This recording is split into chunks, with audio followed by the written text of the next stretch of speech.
Harga emas dunia mengalami kenaikan kembali dan mencapai 2031 US dollar per troy ounce di minggu ini, dan ini menjadi sesuatu yang menarik karena sepertinya sesuai dengan judul pada hari ini, emas akan pecah rekor lagi. Time to buy kah? Inilah yang menjadi suatu topik pembahasan kita pada hari ini. So, please stay tune di RF Channel on YouTube.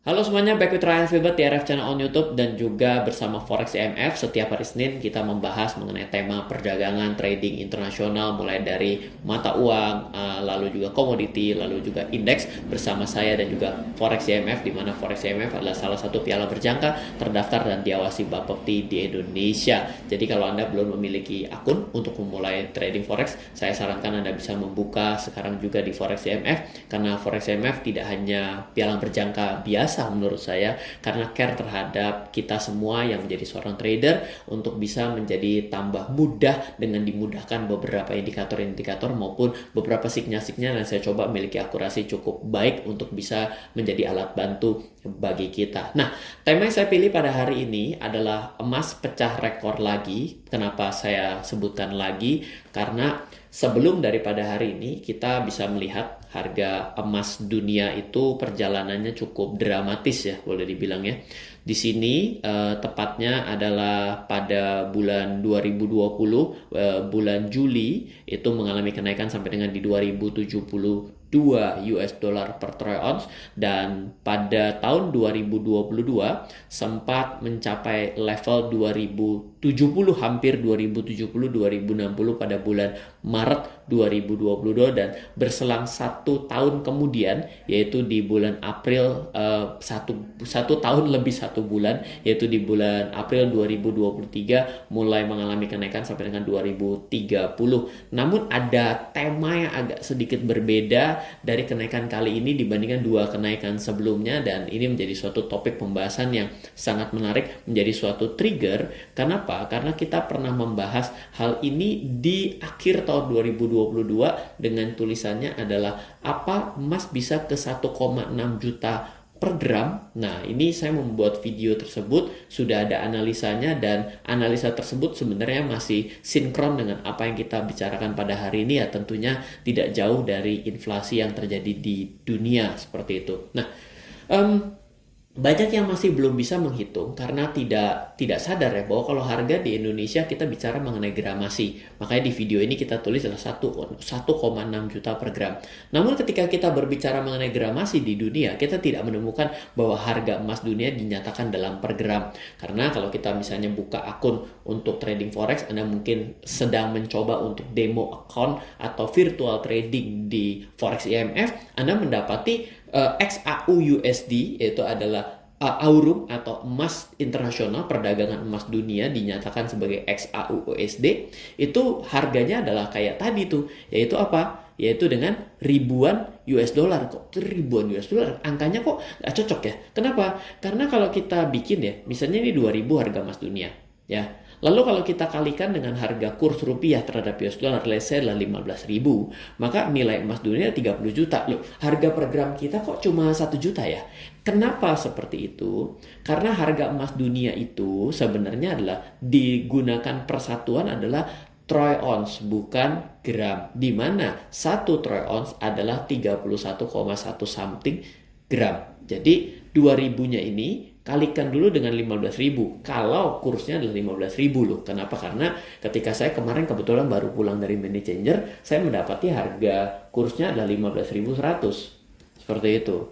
Jadi kalau seperti pada pagi hari ini harga emas dunia berada pada level berapa? Harganya adalah di 1992, maka harga ini saya ganti menjadi 1992 ya. Berarti kurang lebih harga emas dunia dibagi lalu dengan 31,1, maka harga di toko emas harusnya kurang lebih 967. Tapi garansi uang kembali, pada hari ini saya membuat video, yaitu adalah tanggal 10 April 2023. Saya yakin harga emas yang ada di toko emas tidak 967, tapi sudah di atas 1 juta. Karena apa? Karena emas fisik pasti akan ada markup harganya karena ada biaya cetaknya, ada biaya ongkos ini dan itunya. Oleh karena itulah kenapa sebagai seorang trader agar lebih cepat, lebih akurat dan lebih efisien, maka kita menggunakan perdagangan seperti di pialang berjangka di Forex IMF salah satunya, karena pasarnya buka selama 24 jam. Ini sudah jelas ya bagaimana cara berhitungnya.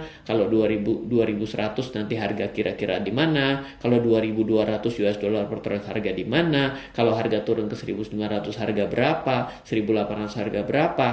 Hati-hati karena harga emas yang ada di Indonesia dipengaruhi oleh dua aspek, yaitu harga emas dunia itu sendiri, kurs rupiah terhadap US dollar. Kalau harga emas dunia mengalami kenaikan tapi kurs rupiah menguat terhadap US dollar, maka kita tidak mengalami perubahan apa-apa. Contoh, dengan 2000 ya, ternyata di sini kursnya sedang 14.500. Harganya menjadi 932. Namun ketika ini mengalami 2050, ya misalnya lagi naik ya.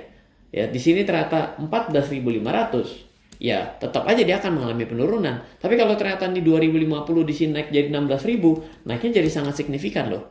Oke, jadi poinnya adalah perhatikan bahwa harga emas yang ada di sekitar Anda, di sekitar saya juga, ya, itu adalah yang sisi kanan. Sedangkan harga emas dunia ada yang di sisi kiri. Kita ada faktor elemen pengganggu, yaitu kurs rupiah terhadap US dollar. Oke, kalau lagi naik Anda pegang emas, Anda akan diuntungkan. Kalau Anda lagi nggak pegang emas tapi Anda pegang US dollar dan US dollar dalam posisi yang kuat, itu menjadi salah satu trigger juga untuk masuk untuk membeli emas mengganti. Seperti Anda tidak membeli, Anda membeli posisinya berarti Anda membeli posisi ketika US dollar yang sedang lemah, kira-kira seperti itu. Oke, kita lanjutkan ya. Sekarang kita sudah membicarakan mengenai bagaimana harga emas dibentuk gitu ya di Indonesia. Tapi sekarang mari kita membaca grafik. Nah, meskipun tadi di awal kita sudah membaca grafik, kita baca grafik kembali bahwa pada pergerakan harga sempat ada di 2070, lalu sempat lagi ada di 2060 something ya.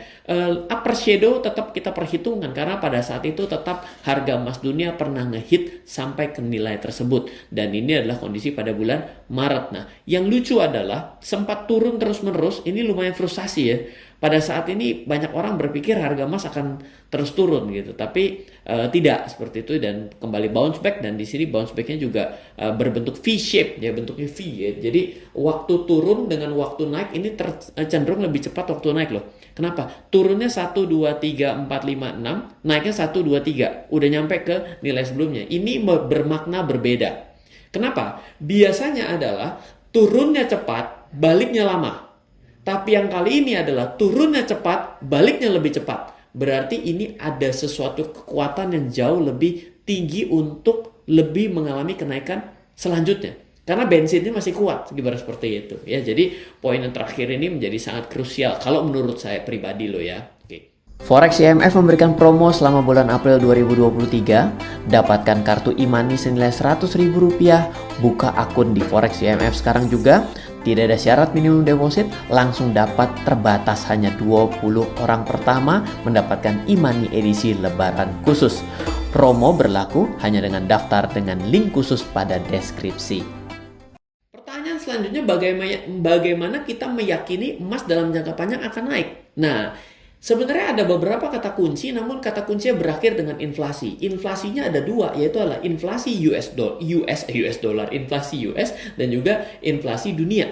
Karena berbeda di sini kondisinya. Biasanya inflasi pada negara-negara maju itu cenderung mengalami penurunan, bahkan sempat nilainya deflasi gitu ya. Tapi pada saat ini negara-negara maju ini sedang dalam posisi inflasi. Jadi ada sesuatu ketidakstabilan baru yang terjadi di negara-negara tersebut. Nah, inflasi US yang naik terus akan membuat suku bunga US mau tidak mau akan fight untuk dinaikkan. Emang itu adalah game plan ya, game plan dari kebijakan makro yang umum kita lihat gitu. Emas akan diuntungkan dalam keadaan suku bunga dinaikkan. Karena ketika suku bunga dinaikkan berarti inflasi. Inflasi itu akan menyebabkan orang berpikir bahwa nilai mata uang tidak ada artinya, akan lebih cenderung memegang komoditi. Komoditi yang paling pasti adalah komoditi emas itu sendiri. Kenapa? Kalau kita bilang, oh kan bisa saja komoditi itu silver. Silver masih tidak bisa disamakan, meskipun banyak orang sudah mulai beralih melihat silver sebagai alat untuk komoditi investasi. Tapi orang masih banyak memiliki mindset bahwa emas adalah jauh lebih kuat, safe haven, dan memang sebelumnya menjadi alat tukar seperti itu. Jadi jauh berbeda. Nah, ketika kita kembali melihat di sini ya, kenaikan harga lagi kok, harga ini adalah inflasi ya, kenaikan inflasi itu mengerek suku bunga Amerika, the Fed itu mengalami kenaikan yang paling curam dibandingkan kenaikan-kenaikan sebelumnya. Oke, perhatikan ya. Beda tingkat kemiringannya, ini elevasinya benar-benar kayak naik roket gitu ya. Jadi ini bukan main-main ya, bukan bintang biasa. Kalau dulu ada ya grupnya Raffi Ahmad, tuh sekarang udah beda gitu ya. Di sini beda kenaikannya. Jadi boleh dibilang ini akan memukul dengan kuat dan memberikan alasan yang sangat tinggi membuat emas dalam jangka panjang akan mengalami kenaikan seperti itu. Nah, kita ambil contoh tapi ya, kita ambil contoh mana korelasinya harga emas dunia dengan Fed, kenaikan dari nilai suku bunga acuan the Fed, yaitu adalah sekitar tahun 2004 menuju 2008 ke 9 ya. Di sini saya ambil snapshot yang kurang lebih 2007 ke 2011 ini mengalami kenaikan. Jadi emas itu naiknya lebih lambat dibandingkan kenaikan daripada the Fed-nya sendiri. Jadi dia naik bersama, tapi turunnya yang namanya the Fed-nya turun, emasnya masih lanjut naik. Seperti itu. Jadi ini ada korelasinya, kita bisa perhatikan di sini gitu ya. Nah, kenapa pertanyaannya? Emas tidak turun lebih jauh dari harga terendah sebelumnya. Karena gini, ada waktu emas dunia mengalami penurunan pada masa-masa itu, saya ingat banget ya. Ada orang yang bilang, oh ini harga emas dunia ini akan turun di bawah 900 US dollar per troy ounce gitu ya. Pada saat itu titik tertinggi di 1600-an. Secara logika agak sulit untuk terjadi karena seiring dengan waktu, karena inflasi, harga bahan produksi emasnya mengalami kenaikan. Lah, kalau yang namanya emas itu bahan produksi untuk memurnikan emas mengalami kenaikan, ya orang nggak akan ada yang mau untuk mengambil emasnya dan menjadikan itu emas murni untuk bisa dijual. Karena memurnikan emas itu kan membutuhkan elemen-elemen lain. Sehingga ini ada satu hal yang menarik gitu. Harga emas dunia itu kalau turun, itu mungkin turun akibat pasar. Tapi ada bottom line tertentu. Untuk harga jual emas itu tidak bisa lebih rendah lagi karena ada terbentur dengan harga memurnikan emas itu sendiri. Di sini ya, jadi poin ini mungkin ya harus diulang beberapa kali kalau Anda bingung. Intinya adalah turun bisa karena pasar, tapi turun terus-menerus. Orang akan realistis. Kenapa? Karena produsen emas nggak mau memproduksi emasnya lagi. Seperti itu, biarinin aja di pertambangan, nggak usah dikeduk. Kenapa? Lo orang nggak expired kok, gitu. Jadi itu yang membuat harga emas tidak bisa turun jauh lebih rendah dari harga terendah sebelumnya. Tapi lain daripada itu, ada efek pasar lainnya. Karena ada dipengaruhi hal lain, misal saja pada saat OPEC mengurangi produksi minyak.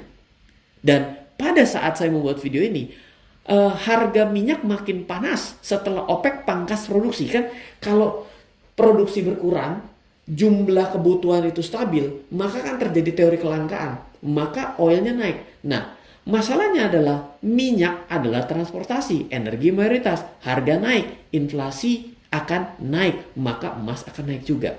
Di sini bicara emas dunia, seperti itu. Nah, emas tidak turun ketika suku bunga menjadi nol bahkan negatif loh. Ini coba perhatikan ya. Ketika poin di sini dan di sini lebih rendah, ya ini kan 2005-an lah ya. Berarti posisinya di sini ya. Ini adalah perjalanan 2010 ke 2015 ketika tren suku bunga sangat rendah di Amerika dengan kebijakan yang namanya adalah kebijakan uang longgar di sana gitu. Uang dibagi-bagi ke masyarakat, pinjam boleh kembaliin kalau ingat seperti itu lah ya. Nah, sekarang kita perhatikan ini adalah 2007-nya, berarti let's say ada di sini gitu ya. Logikanya ketika poinnya menjadi 2010 ya, harusnya di level ini ada di bawah dong. Tidak loh, dia ada di atasnya. Walaupun sama-sama flat. Jadi sebenarnya emas tidak begitu mengkhawatirkan kalau melihat grafiknya. Jadi kalau saya pribadi ya tidak pernah melakukan short dalam jangka waktu lama emas itu. saya cenderung melakukan buy atau long ketika saya memiliki portofolio emas, kira-kira seperti itu. Nah, soal harga potensi naik ke berapa, kita sudah bahas di video lalu. Pertanyaan sekarang kita balik, bagaimana menyikapi atau menghadapi penurunan harga emas? Contoh ketika ada sedikit berita baik soal non-farm payroll di minggu saya membuat video ini, emasnya langsung drop, bahkan mencapai 1980 dari 2000 lebih. Ini pasti membuat orang kaget gitu ya. Step pertama, berapa fluktuasi yang bisa terjadi harus dikuasai terlebih dahulu kita. Buy on support plus perhitungan free margin. Jadi ketika kita mengkombinasikan ini, sebenarnya kita tidak pernah takut emas turun tuh, kita tidak perlu khawatir mengambil posisi buy. Contohnya apa, Ryan? Contoh begini. Melakukan pembelian, pasti kalau orang yang terbiasa membeli ketika murah berarti namanya adalah buy on support. Sebenarnya yang kita perlu perhatikan adalah dalam historis kita melihat penurunan harga emas, kita sesimpel kita tidak mungkin membeli di pucuk. Berarti itu jelas nama strateginya bukan lagi membeli ketika murah gitu ya. Nah, yang perlu kita perhatikan sebenarnya adalah ketika kita membeli di support, katakanlah ini adalah support, betul ya. Kenapa ini support? Ini adalah harga yang terasa dia bertahan gitu ya. Nah, coba kita lihat ya, dari angka ini sampai dengan area terendah di area ini, itu sekitar kalau kita membeli satu lot di 5.140 US dollar floating loss-nya. Pak, gede sekali ya, satu lot itu 3 kilo emas loh. Dengan floating 5.140, that's nothing. Atau kita dengan 0,1, maka kita perlu mempersiapkan uang 514 dolar. Kalau kita untuk satu lot, kita perlu siapin 5.200 dolar. Berarti ya sebenarnya untuk membeli satu lot emas, berarti kita mesti siap floating atau injek senilai 6.000 dolar ditambah margin awal, berarti sekitar 7.000 dolar. Ya. Jadi nggak bisa kita beli hanya dengan modal 2.000 dolar beli satu lot, itu alamat bermasalah gitu ya. Coba kita lihat lagi lah di masa yang sebelumnya.